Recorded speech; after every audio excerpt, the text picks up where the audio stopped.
kedua itu justru Minangkabau kita. Menurut Sing, sejarah Minangkabau itu dimulai di satu tempat di mana ketika orang berdiri bayangannya sama dengan itulah garis khatulistiwa, dan tempat itu berada di Muara Takus. Kalau menurut Ibn itu ya sekitar tahun 500. Maka saya terkejut, ternyata asal Minangkabau bukan dari Pagaruyung, tapi dinisbahkan Ibn kepada Muara Takus, dan itu sudah ada lebih kurang tahun 500. Saya tanya dengan beberapa orang sahabat, termasuk Pak Latif, sebetulnya lebih tua lagi dari itu. Sampai ke era Babilonia macam-macam itu, makin sakit kepala kita dibuatkan nanti.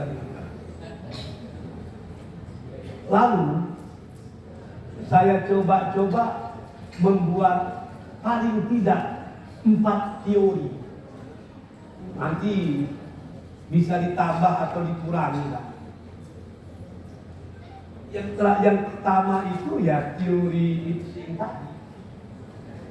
Bahkan kalau menurut Profesor Suwardi, saya telepon beberapa kali beliau, Ayahanda, walaupun Ayahanda orang Kuansing, tolong bantu kami berbicara tentang kapan. Karena di antara yang paham sejarah itu dia Ayahanda. Oh, dia cerita, menurut dia justru lebih ngeri lagi.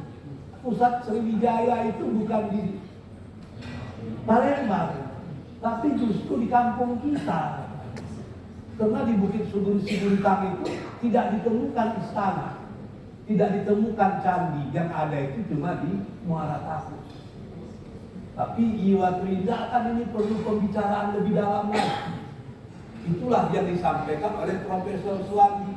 Saya hidup, beliau hidup, maka hadisnya mutawatir. Jadi itu kata beliau. Dengan teori daun emas yang dia punya macam-macam, Pak. Maka saya usulkan dengan Pak Latif waktu itu, memang kita perlu, tidak usah seminar lagi lah. Kita perlu rembuk nasional Kampar, rembuk aja. Kalau seminar rame kali orangnya. Kalau rembuk kan cukup tokoh-tokoh yang pakar di bidang sejarah untuk memutuskan di mana kira-kira. Teori yang kedua, teori Sriwijaya, yang menyatakan bahwasanya Candi Muara Takus itu kan antara abad ke-4 sampai abad ke-11 Masehi. Itu panjang lah apanya. Sebab sampai hari ini tidak ada satu arkeolog pun yang berani menyatakan tahun berapa didirikan Muara Takus. Terjadi ikhtilaf. Bukan hanya dalam masalah fikih, dalam masalah arkeologi juga terjadi ikhtilaf. Ini pakar-pakarnya lah yang lebih tahu. Yang ketiga, teori Melaka. Teori Melaka itu seperti tercantum dalam kitab Salih Salikin dan yang lain-lain itu, dinyatakan bahwa Raja Mahmud itu dari Melaka ke Kampar. Sampainya di Kampar itu kan 1626. Lalu dia mengakui kerajaan Kampar itu. Kemudian tahun 1628 dia meninggal dunia di Kampar. Ada yang menyatakan itu di Palembang, di mana-mana itu tempatnya mungkin ahli sejarah lah yang lebih tahu. Saya hanya pernah melihat di Kuala Lumpur satu pameran yang membuat saya terkejut, memampangkan yang ada di Kampar. Jadi kalau menurut Profesor Suwardi, nanti mungkin Pak Latif lebih apa lagi lah. Itu yang mungkin lebih sesuai, katanya itu saja. Sebab ada pengakuan dari Melaka terhadap Kampar. Kalau itu diikut berarti 1526 sampai 2025, berarti umur Kampar ini sudah 390 tahun lebih. Itu kalau kata dia. Sebab kata-kata Kampar ini sendiri pun agak susah juga. Saya beberapa hari yang lalu mengunjungi bangku saya, Pak Hasan Basri Jamil, pokok pendidikan Kampar lah. Banyak mendirikan sekolah sih, orang Alam Panjang. Dia sekarang tinggal di sebelah SMA Kampar itu. Umurnya mungkin sudah 96, karena ayah saya lahir tahun 37. Kata ayah saya, Pak Hasan Basri Jamil itu lebih tua dari dia 7 sampai 10 tahun. Jadi andai kata ayah saya 37, berarti dia 29 atau 30, berarti sekarang sekitar 96. Dia pernah diamanahkan oleh Bupati Kampar sebelumnya untuk menyusun sejarah Kampar bersama Profesor Hasan Basriuddin, termasuk Pak Nazir siapa-siapa. Saya mau minta itu. Tapi kalau bahasa kampungnya, beliau sudah rela. Saya sebutkan nama saya, lama dia termenung. Saya sebutkan nama ayah saya, ingat dia. Kenangan yang lalu, dia ingat. Kenangan sekarang, dia lupa. Dia bilang ayah Angkumundur Suman itu sekolah di PGA dulu, di Jalan Klaten, di Pekanbaru. Tahun 61 dia kuliah di UISU di Sumatera Utara. Dia tahu itu. Tapi dengan saya udah gak ingat lagi. Ketika saya tanya sejarah Kampar, memang udah bercelaru. Tapi menurut dia dulu, ketika belum lelau, ketika belum tidur, Kampar itu artinya kambau, pertemuan dua sungai kembar katanya, yang terletak itu di Muara Katus. Panjang-panjang lah ceritanya. Ini memang pakar-pakar sejarah lah yang bisa menceritakan lebih detail lagi. Yang keempat, ini teori Portugis dengan kedatangan seorang Portugis yang bernama Thomas Dias. Dia datang ke Siak, dari Siak dia mau ke Pagaruyung. Dia melewati Kampar. Ketika melewati Kampar tahun 1684 itu, dia sudah menemukan ada masyarakat dengan pemerintahan yang sangat apik di Kampar. Itu lebih kurang tahun 1684. Jadi kalau yang teori berikutnya itu sudah mudah kita melacaknya. Dari 4 teori ini, maka bisa kita nyatakan kalau mau mengambil teorinya Itsing, maka usia Kampar ini lebih kurang 1300 tahun. Tapi kalau kita ikut teori Malaka, dia lebih kurang 400 tahun. Begitu juga kalau kita ikut teori Portugis. Tapi memang kita perlu keberanian untuk menjudulkan kapan sesungguhnya kita ini ada. Saya juga buka-buka sejarah tentang kerajaan Kuntu, kerajaan Gunung Sailam. Itu juga tua, karena itu bagian dari Kampar. Itu juga bisa jauh lebih tua. Karena dalam salah satu disertasi yang saya baca, sudah ditemukan surat dari Bani Umayyah, kerajaan Gunung Sailam. Itu kan tahun 600 ke tahun 700-800. Berbicara tentang rempah-rempah. Begitu hebatnya kerajaan Kampar kiri, khususnya Gunung Sailam, sudah punya surat menyurat ya dengan Bani Umayyah. Itu kan udah luar biasa ya. Tapi saya tidak tengok suratnya, saya hanya baca di satu disertasi saja. Kalau diikutkan sejarah Kampar Timur, ya agak jauh berbeda, sekitar tahun 600-an, 700-an, 600-an. Coba kita lihat kota-kota yang ada di Sumatera yang berani mendeklarasikan usia negeri mereka masing-masing. Yang pertama yang paling tua, Palembang.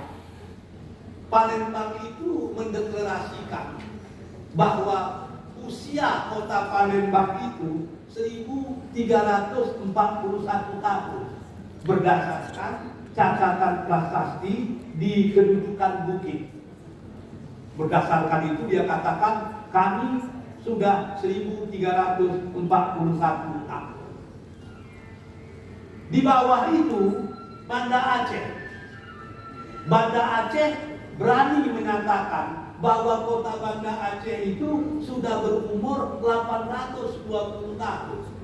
Ditandai dengan kemenangan Sultan Johansa mengusir penjajah dari Aceh. Jadi ada semacam peristiwa-peristiwa besar yang mereka patokkan, inilah asal dari negeri kami.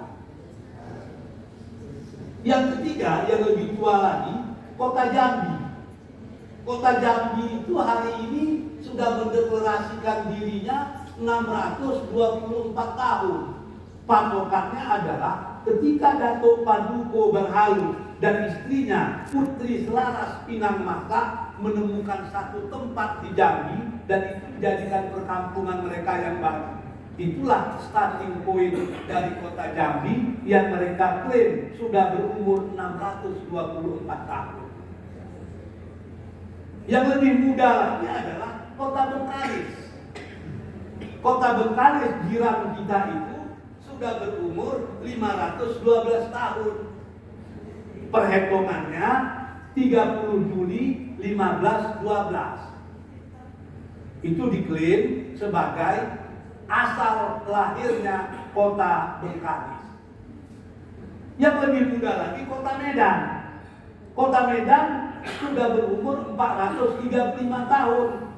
Dimulai ketika Guru Patimus Sembiring membuka satu desa kecil yang disebut dengan Desa Medan Putri, dan itu terjadi 1 Juli 1590. Itu dijadikan start ketika baru ada desa, itulah asal kota Medan. Sehingga sekarang sudah 435 tahun. Yang berikutnya, kota Padang, dekat dengan kita. Kota Padang itu sudah berumur 356 tahun. Dimulai dari peperangan masyarakat Padang yang melawan tentara Belanda, dan itu terjadi di perairan Padang pada 7 Agustus 1669. Sehingga Belanda pada waktu itu terpaksa kembali keluar, tidak berhasil masuk ke kota Padang.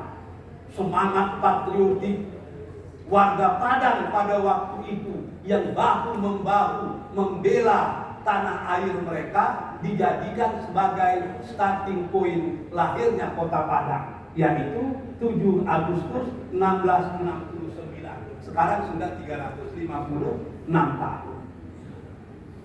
Tanjung Pinang, jiran kita juga, itu menyatakan bahwa umur mereka 241 tahun.